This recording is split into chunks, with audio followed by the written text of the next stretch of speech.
Hello guys, what I'm going to show you today is how you can add padding inside of Figma. And what this is going to allow you to do is to actually create some text like I have here.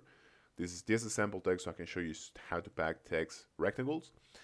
And this is going to allow you to basically put a rectangle surrounding this text and make sure that you can increase the size or decrease the size of this rectangle, and with the text being always perfectly centered. Okay, so this is actually pretty cool if you want to create certain buttons or certain stuff. Okay, as I'm going to show you in a minute. Now, as you can see here, we have a simple text, and the first step is actually we need to create a group from this text. Okay, all right. So I'm just gonna right click this layer and I'm gonna click on group selection. Now, after I've done this, I have to go to my layout section and I have to click on auto layout. Okay, use auto layout, which you can also do by clicking on Shift and A, as I just did here. Now, because I want to add a rectangle to this, I'm going to click on Fill.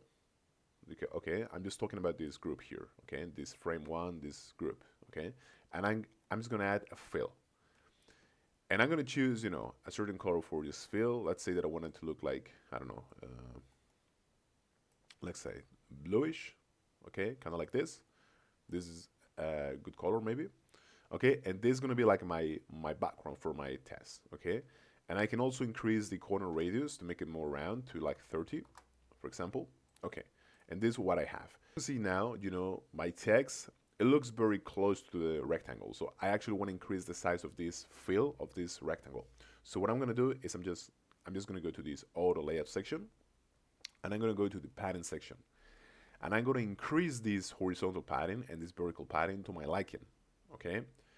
So let's say that I'm going to increase it like so and like so, for example. Okay. Okay, actually, let me a little bit more maybe. Let's actually put a numerical value here. Okay. And after you're done, you can just reposition your text to the center, as I'm going to do. You can click on alignment here, and this is how it's going to look. And you can increase the size of this rectangle to your liking. Okay, that's it. Thank you very much.